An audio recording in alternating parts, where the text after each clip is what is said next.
Welcome friends, আমি সৌরভ। তো আমি এখন কথা বলবো সুরিয়া এবং পূজা হেগড়ে অভিনীত তাদের নতুন আপকামিং মুভি রেট্রো। তো আজকে কিন্তু রেট্রোর ফার্স্ট সং রিলিজ করা হয়েছে, যে গানটির টাইটেল ছিল কান্নাডি পুভে। তো কান্নাডি পুভে বেসিক্যালি এটা কিন্তু একটা ইমোশনাল গান এবং গানটাকে সেইভাবেই কিন্তু গাওয়া হয়েছে, কিংবা গানটার যে মিউজিক ভিডিও অর্থাৎ এটি কিন্তু একটা লিরিক্যাল ভিডিও সং। তবে গানটা খুব সুন্দর ছিল এবং এটা জাস্ট তামিল ভার্সনটাই রিলিজ করা হয়েছে। হিন্দি ভার্সন কিন্তু এখন পর্যন্ত আসে নাই। তবে হিন্দি ভার্সনটা আসলে আমি সেই গানটার একটা রিভিউ ভিডিও করব। তবে এই গানটা কিন্তু আমার কাছে খুব সুন্দর লাগছে, সত্যি অসাধারণ একটা গান ছিল। তো এই গানটির লিরিক্স করছেন বিবেক এবং গানটি গেয়েছেন সন্তোষ নারায়ণ। এবং সন্তোষ নারায়ণ তিনি নিজে কিন্তু গানটি কম্পোজ করছেন। বেসিক্যালি তিনি খুব সুন্দর একটা গান উপহার দিয়েছেন আমাদের। এটার আমি তামিল ভার্সনটা শুনে সত্যি আমার খুবই ভালো লাগছে। যদি আপনি এটিকে বাংলায় ট্রান্সলেট করেন তাহলে কিন্তু কথাগুলো খুব একটা ভালো লাগবে না আপনার। তবে আপনি গানটি শুনতেছেন, গানটি যেভাবে গাওয়া হয়েছে, গানটির সুর, গানটির মিউজিক আপনার খুব ভালো লাগবে। সত্যি বলতে খুবই ভালো লাগবে, খুব সুন্দর ছিল। বেসিক্যালি এটি কিন্তু ফার্স্ট সং ছিল এবং প্রথমেই এরকম একটা ইমোশনাল গান নিয়ে আসা, এবং এটা দর্শকের কাছে কোথাও গিয়ে অবশ্যই ভালো লাগবে এবং এই মুভিটার যে একটা প্রমোশন এবং সেটা কোথাও গিয়ে ভালো হবে। রেট্রো এটা কিন্তু প্যান ইন্ডিয়ান মুভি এবং এখানে সুরিয়ার একটা বড়সড় কামব্যাক আমি আশা করতেছি। এবং সুরিয়াকে যেভাবে এখানে পাওয়া যাচ্ছে বা যে টিজারটা রিলিজ করছিল সেটাও কিন্তু দুর্দান্ত ছিল।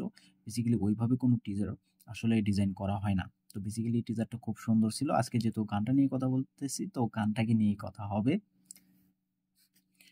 তো এটা যেহেতু ইমোশনাল গান এবং এখানে আমরা সুরিয়াকে দেখতে পাচ্ছি, সে একটা জেলে বন্দি, একটা জেলের ভিতরেই পুরো গানটা কিন্তু তাকে জেলের ভিতরেই দেখানো হয়েছে। তিনি জেলের ভিতরে মানে বিভিন্ন কাজকর্ম করে থাকেন, অর্থাৎ ওয়ালে তিনি মুজাহিদদের ছবি পর্যন্ত আঁকান, সেই দৃশ্যও কিন্তু দেখানো হয়েছে। তো এখানে বেসিক্যালি হিরোইন এবং হিরো, তো এদের একটা স্ট্রং লাভ স্টোরি থাকবে এবং কোথাও গিয়ে সেই আম, তাদের যে ভালোবাসা, সেই বিচ্ছেদটা যেটা দর্শককে ইমোশনাল করবে। তো একটা সুন্দর একটা লাভ স্টোরি যেটা দর্শক ফিল করতে পারবে এবং এদের যে ইমোশনটা, বিচ্ছেদটা, সেটা যদি একবার দর্শকের মনে লাগে, মনে ধরে, তাহলে সত্যি বলতেছি কোথাও গিয়ে সুরিয়ার বড়সড় একটা কামব্যাক এটা থেকে সম্ভব। বেসিক্যালি আদারওয়াইজ কখনো এটা সম্ভব হবে না। এবং এই গানটা পুরো পুরো গানটাই কিন্তু ইমোশনের উপরে নির্ভর করে। তো বেসিক্যালি সুরিয়া এই গানটাতে পূজা হেগড়ের ছবি নিয়েও আহ, 2-3টা সিন আছে, দেখবেন। এবং এখানে তাকে ইমোশনাল যে ইমোশনটা তিনি ফিল করাচ্ছে দর্শকদের, সেটা কিন্তু খুব সুন্দর ছিল। এবং তার লুক, এখানে তার পারফরমেন্স, এবং এই যে জেলখানার ভেতরে যে কয়েদিগুলো থাকে তো তাদের সঙ্গে ডান্স করতেছে, বেসিক্যালি লিরিক্যাল ভিডিও সং হওয়া সত্ত্বেও এখানে অনেক কিছু দেখানো হয়েছে, খুব সুন্দর ছিল। এবং এই যে একটা ইমোশন, পূজা হেগড়ে তার লাভ ইন্টারেস্ট, তো তার ভালোবাসার জন্য তিনি ইমোশনাল।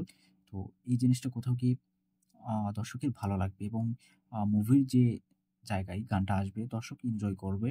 এবং এই যে ইমোশনাল গানটা, এই যে গানটার যে মিউজিক, ইমোশনাল একটা মিউজিক, এটা যেখানে যেখানে প্লেস করা হবে, যেখানে যেখানে থাকবে, তো সেখানে দর্শক কিন্তু সুন্দর একটা ফিল পাবে, একটা ইমোশনাল ফিল পাবে, যেটা খুব সুন্দর এবং খুব ভালো লাগবে। মিউজিকটা বেসিক্যালি খুবই সুন্দর ছিল, আমার যথেষ্ট ভালো ভালো লাগছে। এরকম গান বা এরকম মিউজিক সবসময় কিন্তু রিলস ভিডিওর জন্য বেশি ভাইরাল হয়ে থাকে, সেটা ইনস্টাগ্রাম, ফেসবুক, বিভিন্ন জায়গায়।